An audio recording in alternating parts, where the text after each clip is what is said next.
Hello everyone. तो अभी हमारा टॉपिक है डिटर्मिनेंट्स ऑफ अ पर्सनालिटी। इससे पहले की वीडियो में हम पर्सनालिटी को स्टडी करके आए हैं। लाइक पर्सनालिटी क्या होती है। लाइक किसी की पर्सनालिटी केयरलेस होती है, किसी की पर्सनालिटी पॉजिटिव होती है, नेगेटिव होती है, मोटिवेटेड रहता है, या फिर या फिर किसी का प्रॉब्लम सॉल्विंग एबिलिटीज कैसे होती हैं, उसका स्किल्स क्या है, उसका नॉलेज क्या है, उसका बिहेवियर क्या है, उसका वे ऑफ थिंकिंग क्या है, उसका फील करने का वे क्या है, या फिर उसका कोई सिचुएशन के अकॉर्डिंग उस सिचुएशन को सॉल्व करना, या फिर उस सिचुएशन से बाहर निकलना, उस सिचुएशन को कैसे हैंडल करना, या फिर पीपल को कैसे हैंडल करना। तो या फिर उसका कम्युनिकेशन वे क्या है, उसका फिजिकल अपीयरेंस कैसा है, उसका ड्रेसिंग सेंस कैसा है।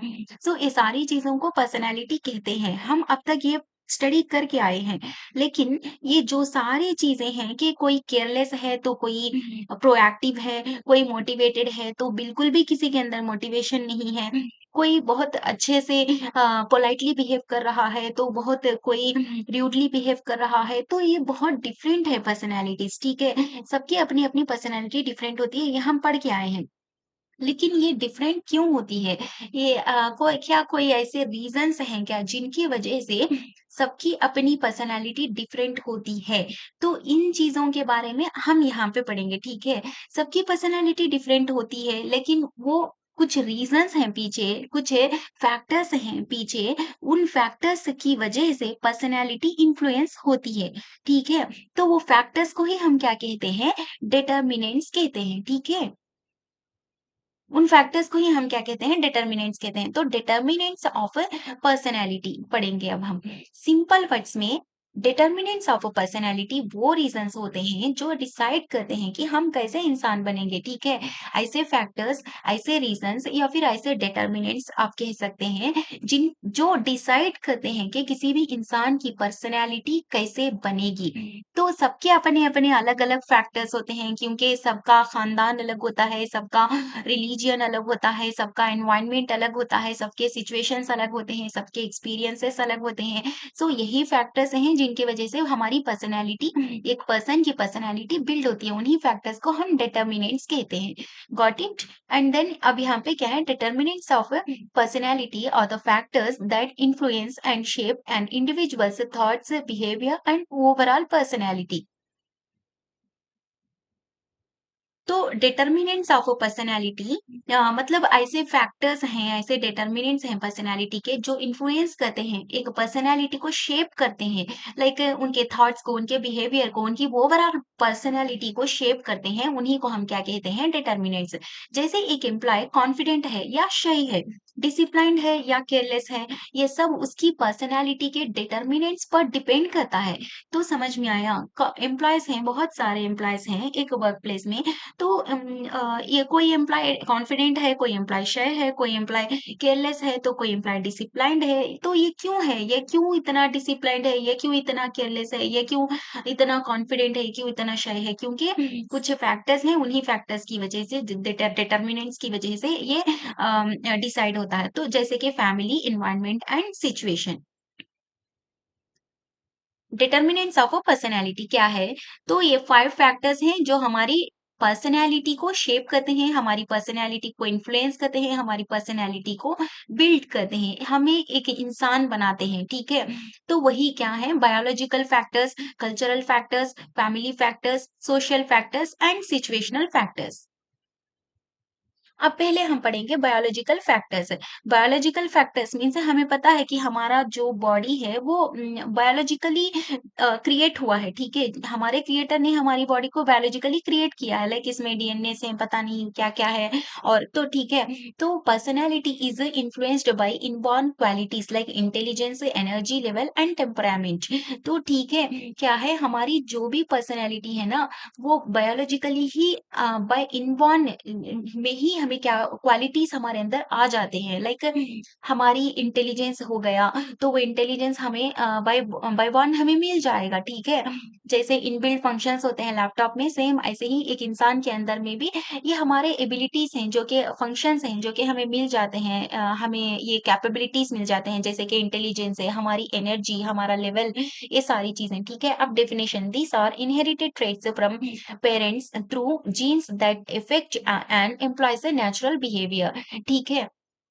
तो क्या है इनहेरिटेंस आपको पता है इनहेरिटेंस मीन्स है हमारा जीन्स होता है जैसे कि हमारे पेरेंट्स से हमारे मैटरनल पेरेंट्स से हमारे पैटर्नल पेरेंट्स से हमारे खानदान से हमारे अंदर ट्रेड्स आते हैं ठीक है वो जीन्स की वजह से हमारा जो नेचर है ना हमारा बिहेवियर है ना वो एम्प्लॉय का नेचुरल बिहेवियर जो है ना अफेक्ट होता है ठीक है एग्जाम्पल एन एम्प्लॉय में naturally be confident and energetic which helps him take initiative and handle challenges at work so एक एम्प्लॉय है नेचुरली कुदरती तौर पर उसके अंदर कॉन्फिडेंस आ गया है वो एनर्जेटिक है कुदरती तौर पर आ गया है उसके अंदर अब ये ऑलरेडी एनर्जेटिक है ऑलरेडी कॉन्फिडेंट है तो ये जब वर्क प्लेस में जाएगा तो ये एम्प्लॉयज है टीम है तो ऐसा कोई चैलेंज रहेगा जो दूसरे एम्प्लॉयज नहीं कर पा रहे हैं लेकिन वो जो एम्प्लॉय है वो ऑलरेडी कॉन्फिडेंट है एनर्जेटिक है क्योंकि उसको नेचर से वो मिल गया बायोलॉजिकली तो इस वजह से वो क्या करेगा इनिशिएट करेगा कि मैं ये चैलेंज को कंप्लीट करूंगा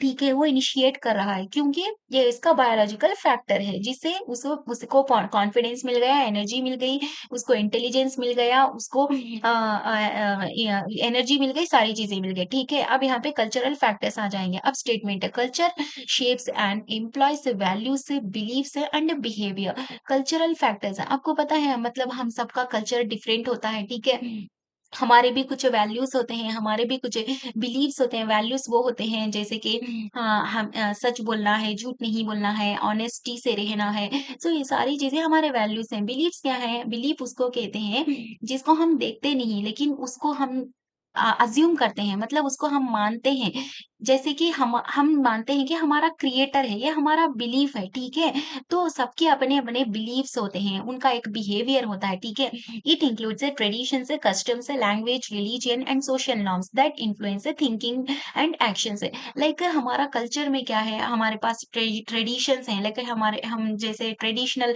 साड़ी पहनते हैं साउथ में ऐसा मतलब हमारे कुछ ट्रेडिशंस हैं हमारे कस्टम्स हमारे रिवाज हैं रीति रिवाज हैं कुछ हमारा लैंग्वेज है हमारी रिलीजियन है एंड सोशल नॉर्म्स हैं तो हमारे रिलीजन से ही हमें क्या ये सारे वैल्यूज आ जाते हैं बिलीफ आ जाता है हमारे अंदर तो एग्जाम्पल क्या है an employee who values punctuality respect and team work because of his culture will follow discipline and work well in a team तो यहाँ पे क्या है ऑलरेडी हमारे ट्रेडिशन से हमारे कस्टम्स से हमारे रिलीजियन से हमारे लैंग्वेज से हमारे सोशल नॉर्म से हमें ऑलरेडी कुछ मिल गया है कुछ अता हो गया है ठीक है जैसे कि हमारे अंदर पंक्चुअलिटी आ जाएगी हमारे अंदर रेस्पेक्ट आ जाएगा ठीक है अब हमारे अंदर ऑलरेडी रिस्पेक्ट आ गया है, पंक्चुअलिटी आ गई है, तो क्या होगा हम जो भी हम वर्क करेंगे, तो हम टाइम पे लॉगिन करेंगे, टाइम पे हम लॉग आउट करेंगे, हम रिस्पेक्टफुली हमारे कलीग्स के साथ में हम बिहेव करेंगे, ठीक है? तो टीम वर्क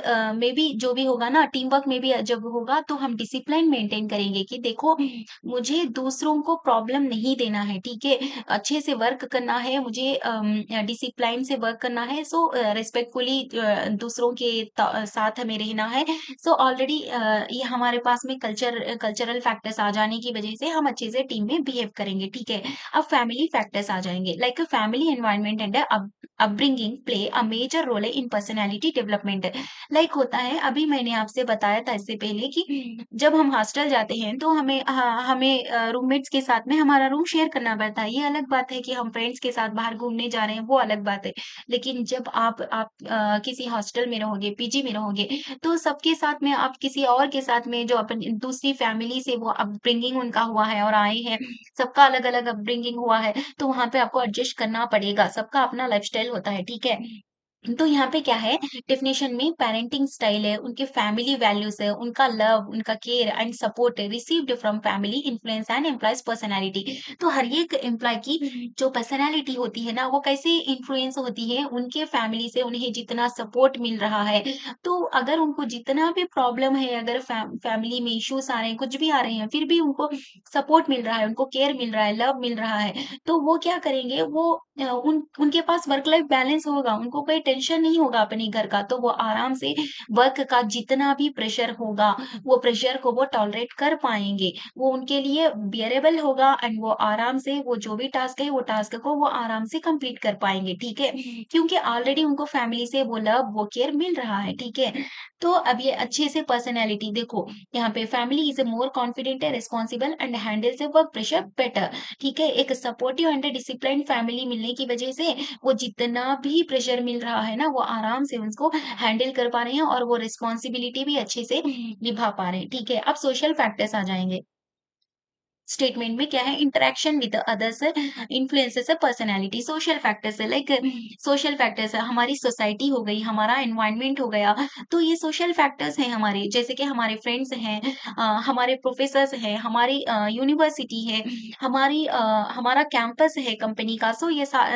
सो इन सब में हम जितने भी लोगों से हम मिल रहे हैं, तो उनसे हम बात कर रहे हैं, उनके बिहेवियर को हम जान रहे हैं, उनके साथ हम चल रहे हैं, तो हमें भी उनकी जो पर्सनैलिटी है ना, वो पर्सनैलिटी से हम इन्फ्लुएंस होते हैं और वो हमारी पर्सनैलिटी को क्या करती है, इफ़ेक्ट करती है। लाइक अभी सोशल मीडिया का टाइम चल रहा है, तो अभी सोशल मीडिया में इतने सारे इन्फ्लुएंसर्स हैं, तो वो इन्फ्लुएंसर्स को देखकर भी अभी सब इन्फ्लुएंस होते हैं, जिसमें कि जो छोटे बच्चे होते हैं, वो बहुत ज़्यादा इन्फ्लुएंस होते हैं, ठीक है? आपको I hope you are getting my point.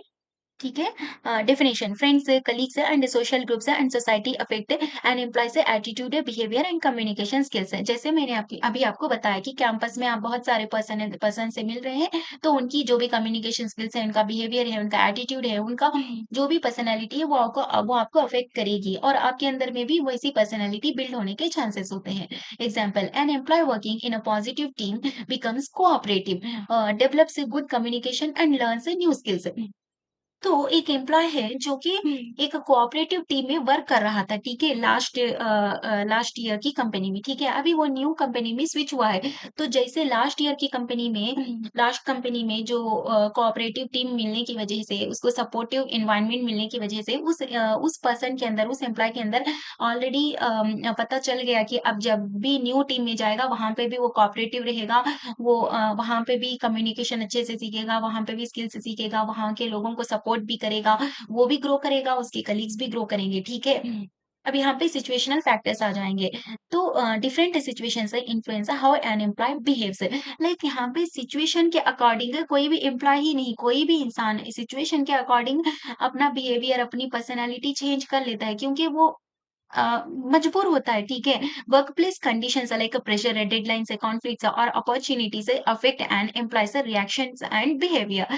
Like अभी कोई भी इंसान अगर डेडलाइन नहीं है, तो वो कितना आराम से वर्क करेगा। वहीं अगर डेडलाइन आ गई, प्रेशर आ गया या फिर कॉन्फ्लिक्ट आ गया एम्प्लॉयज के दरमियान में, तो कैसे बिहेव करेगा वो? वो एकदम मतलब वो कैसे टॉलरेट करेगा? वो इतने डेडलाइन के टाइम में, इतने प्रेशर में क्या ही वर्क कर पाएगा? उसका बिहेवियर चेंज हो जाएगा, उसके रिएक्शंस चेंज हो जाएँगे, उस सिचुएशन के अकॉर्डिंग उसका बिहेवियर वो रिस्पॉन्ड करेगा, ठीक है? Example, an employee may be calm normally but becomes serious. कब? तो एक एम्प्लॉयी नॉर्मली वो काम रहता है, वो पोलाइट रहता है, बट जब उसके पास में सीरियस सिचुएशन आ गया कि अभी डेडलाइन है, अभी करके दे दो, तो वो कैसे रिएक्ट करेगा, ठीक है? Focused and stressful during deadlines और प्रेशर सिचुएशंस। तो वो नॉर्मली तो काम रहता है, लेकिन जब अगर डेडलाइन या फिर प्रेशर हो जाता है, तो वो क्या होता है, स्ट्रेसफुल हो जाता है। तो सिचुएशन के अकॉर्डिंग भी यहाँ पे पर्सनैलिटी आपकी चेंज होती रहेगी, डेवलप होती रहेगी, उसके अकॉर्डिंग आपका बिहेवियर रहेगा। तो I hope you have understood this video. If you found this video good ना, please then subscribe it and please मुझे शेयर करो इस वीडियो को और कमेंट करो और लाइक करो। प्लीज सब्सक्राइब करो। अगर आपको कोई भी डाउट है, तो please comment it down. Thank you.